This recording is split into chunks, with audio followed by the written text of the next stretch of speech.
hoy vamos a hablar de Amy Hempel, una escritora norteamericana, otra escritora norteamericana, porque ya habíamos hablado de Flannery O'Connor. Venimos con varios norteamericanos, también con Susan Sí, Sontag. tonta. Y Eh, aparte, solo hemos leído mujeres hasta ahora. es No ha verdad, sido intencional, ¿eh? así Pero que no ha sido no ha sido intencional. intencional, pero sí. Y próximamente ya avisamos, tal vez venga uno que se llama Raymond Carver, que no es mujer, pero sigue siendo norteamericano. Así Sí. que bueno, hay que salir de ahí. Pero, pero bueno, en el caso de Amy Hempel, nació en 1951, ahora tiene alrededor de 73, 74 años. Ella, bueno, cuestión de experiencia por ahí, ella, eh, la mamá murió a los 16 años, murió la mamá, murió la tía, después perdió a la hermana por leucemia. Después, bueno, tuvo dos accidentes automovilísticos que no, yo me quedé con ganas de averiguar eso, cómo fueron, pero vi que salió, que no tuvo problemas, que salió ilesa. No como en el cuento que vamos a leer hoy, que vamos a hablar de la cosecha, donde también hay un accidente. Después, bueno, en términos literarios por ahí, algo que me llamó la atención es que ella publicó 5 libros hasta el momento, que no es común por ahí hoy en día, no sé, uno compara con escritores como Stephen King, que escriben bien, y que sin embargo, no sé cuántos libros publicó Stephen King, sé que publica uno cada 6 meses, pero hasta ahí. Y bueno, Amy Hempel escribe cuentos, escribió una novela y por lo que vi en una entrevista ella contaba que, no, no sé si en una entrevista, pero ella contaba que hay que tener demasiados elementos en cuenta para escribir una novela, entonces volvió al cuento, que es un género aparte, eso es importante saberlo. Y aparte en el sentido de que para escribir un cuento se requieren otras cosas para escribir una novela. Entonces, bueno, después en cuestión de... Ella se la califica como minimalista, que es por esta cuestión de tomar una cantidad...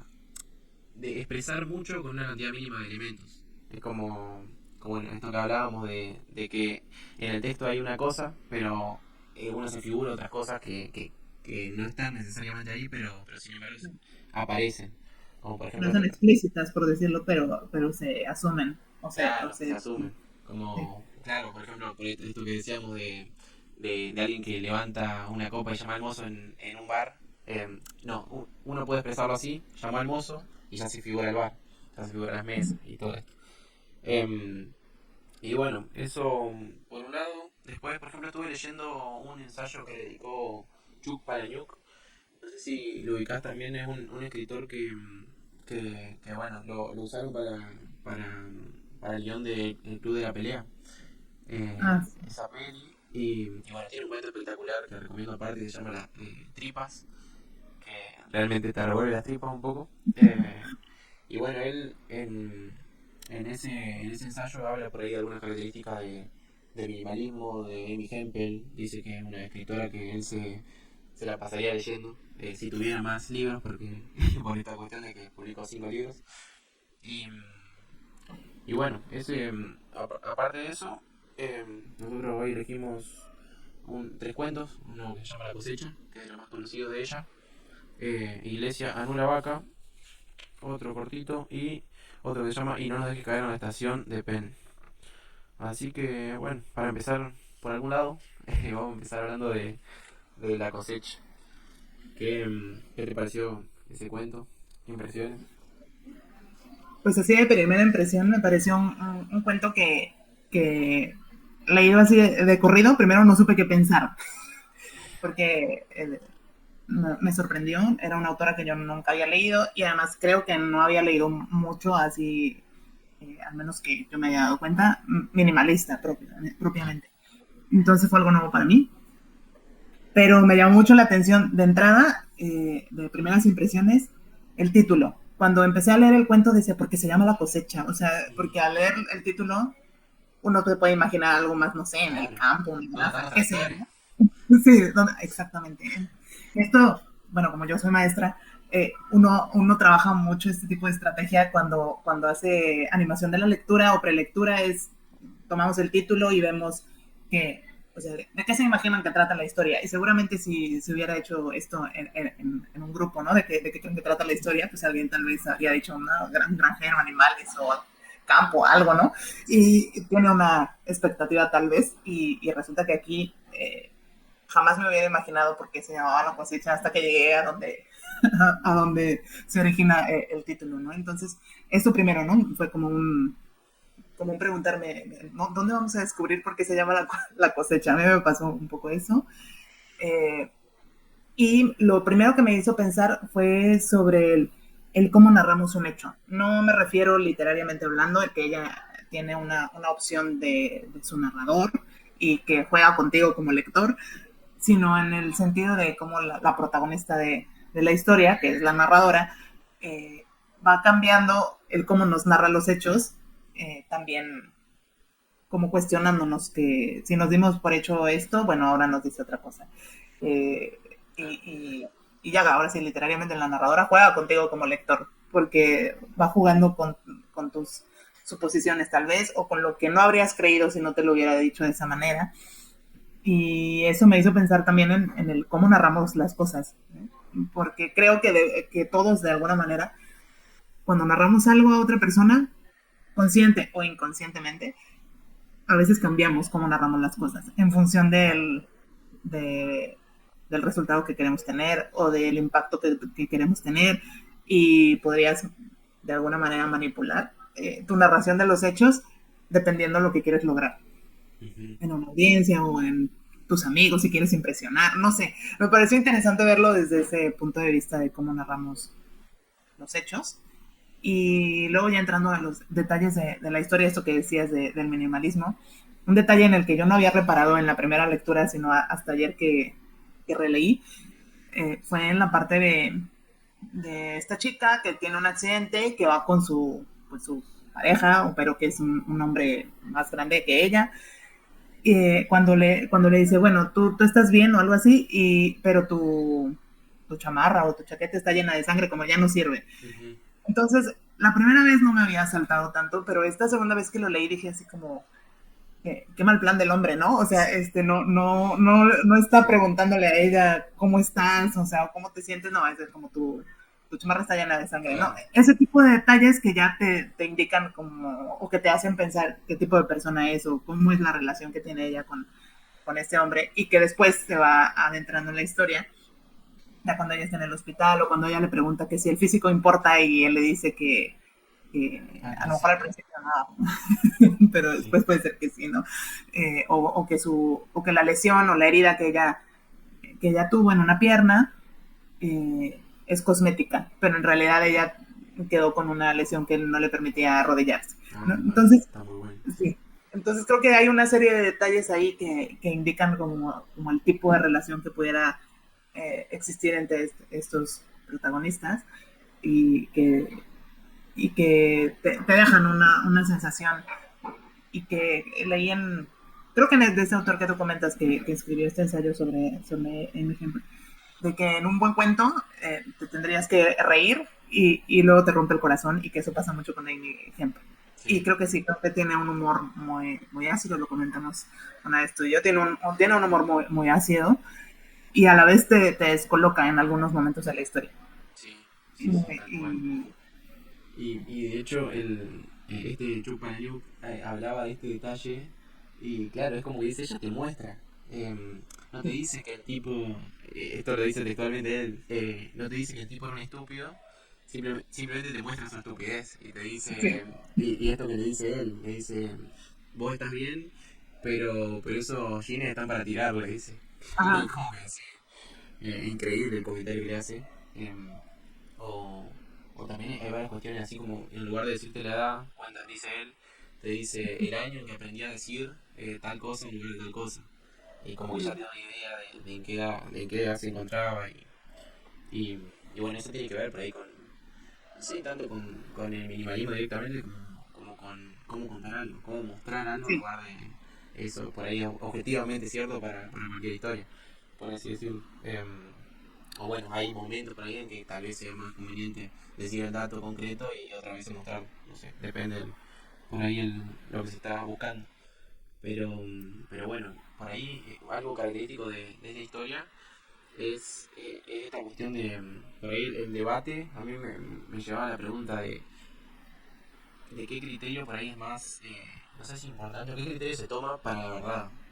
Los Mm, hechos sí. concretos o, eh, o los hechos que acercan más a esa verdad. Que es por ahí la impresión que me daba al leer el texto. Que Sí, como Amy Hempel en ciertos casos atenúa ciertos detalles, en otros casos lo exacerba, en otros casos se toma licencia por ahí más poética, como que dice, porque nunca algo es tan malo como podría ser, que cuando ella dice eso, por ahí es como cierta licencia, por así decirlo, pero a la vez un argumento, porque es un claro, porque nunca algo es tan malo como podría ser.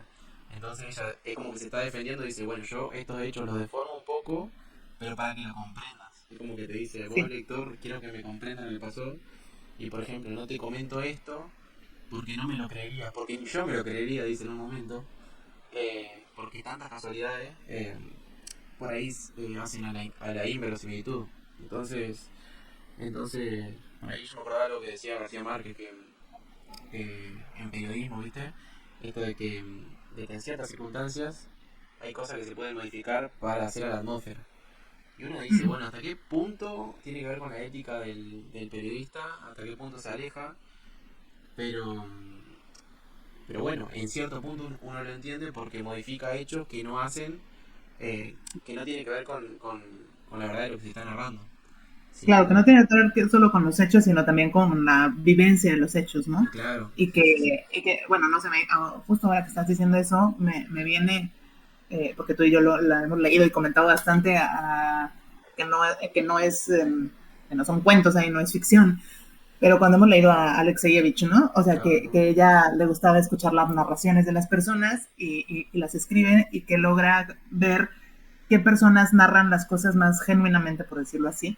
Y te recordarás donde ella dice que a veces las cocineras, las lavanderas, narraban sus historias como sin pensarlo tanto, ujú, que la gente que fue militar o que tenía tal vez más estudios, que cuida cómo dice las cosas, que cuida un cierto discurso sí, sí, y sí, que tal vez falsea un poco esa memoria por, por respeto a algo o por querer narrarse de cierta forma, como con ciertos prejuicios o cuidando ciertas cosas. Entonces me hace pensar en esto de cómo, sí, eso, de cómo narramos y de las cosas, esto que hablaba ella del dolor, tenía que ver con los puntos, ¿no? Con los puntos que le habían puesto en la pierna, que ella contaba, ¿no? Que a veces decía que eran 300 puntos y a veces decía que eran 500 puntos por el impacto que podía tener pues, en el lector, ¿no? O en no claro. me creerías si te dijera. Entonces, eh, esta parte de la supuesta objetividad de las cosas, porque siempre tendemos a creer que existe una objetividad Ujú, plena o que podría existir, ¿no? Y luego en literatura siempre viene esta pregunta, o en las ciencias sociales, de qué tanto existe la objetividad claro. eh, pura, eh, o cómo interpretamos los hechos y cómo narramos los hechos. Y en este caso creo que Amy Hempel, a través de su narración, esto que decía al principio, juega contigo como lector. Juega contigo como lector en el cómo te está contando las cosas y te dice primero que iba en un auto, ¿no? Y después ya te dice que en realidad iba en una moto. Pero entonces, Y que por las sílabas decía, pero qué molesto sería tener que pronunciar todas esas sílabas. Motocicleta, dice. sí, Sí, sí. se me hizo, sí, se me hizo muy ingeniosa como narradora y muy creativa en su forma de contar las cosas.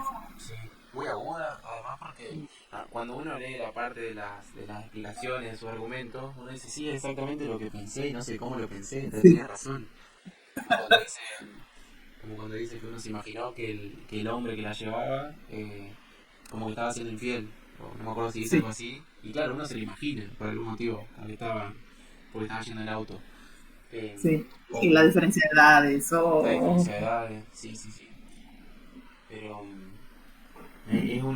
claro, es una historia también que por ahí, en ese planteo de la verdad, de la objetividad, hasta qué punto, es como que uno dice, bueno, en un diario, supongamos, tal vez uno tiene miles de noticias ahí adelante, pero uno las ve y no las llega a comprender en su totalidad porque no tiene por ahí la historia atrás, que también tiene que ver también lo asocio con esto que decía de Alexievich. Sus libros por ahí son increíbles porque te acercan a la guerra de una forma que vos decías, puedo imaginarme o me facilitas la imaginación para, para ver lo que era el día a día, como cuando hacían guiso de zapatos, me acuerdo, que calentaban agua y le tiraban un zapato y comían, masticaban el cuero de los zapatos.